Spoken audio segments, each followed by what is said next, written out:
Unbelievable that we've got that sort of a situation. And in part because we can't get it from where it's produced to where it's needed. And then we got all these policies and regulations and things like that too that prevent us to be able to do it. So, think of all the issues that we've got here. And then certainly, the acceptance itself. And,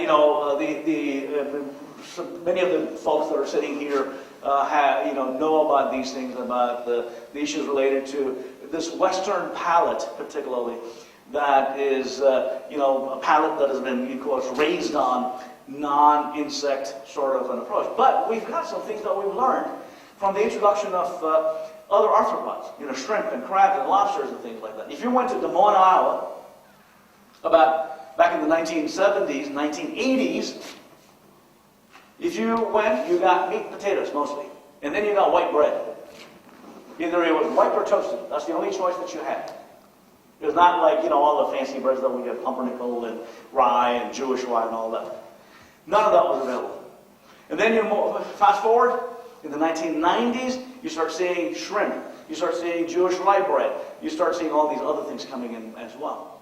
And it took time for those people to develop that palate to be able to eat that and consume it and enjoy it. And there are some lessons learned from that. Also from the organic industry, there's some lessons learned about how to scale and how to get this from where it's produced to where it's needed. Organics, just 30 years ago, were about zero.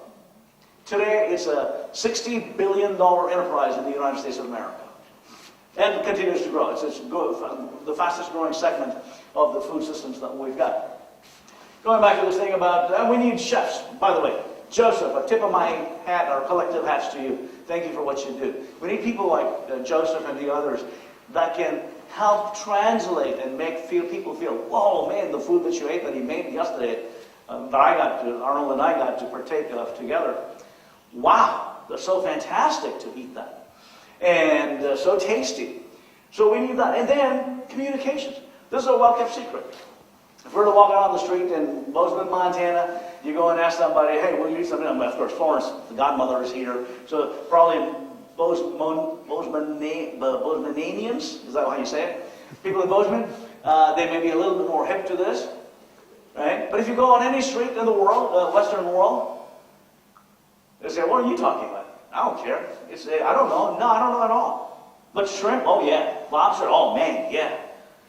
But insects, no. Right? It's a well-kept secret. Collectively. Often co-opt pogo and paraphrase pogo. I've seen the enemy and he's us. We've not done a good job within the food enterprise to be able to convey what it is at stake, as in the world of edible insects and all that. Incumbent on us. It's a contact sport. Got to be constantly out and about. Any opportunity, proselytize about insects as food and things like that too. And the misinformation. If you get a chance to go to this InfoWars, some of you have heard of Alex Jones. Okay, go to InfoWars and check this out. And this particular article talks, and there's many others, talks about how this is a communist plot, socialist plot, to get people away from their God-given right to eat beef and meat and potatoes and things like that. And that's the kind of thing that we've got going as well. And so, really, there's nobody else that can help. It's this group here, people like this group here, that can help proselytize and tell the story.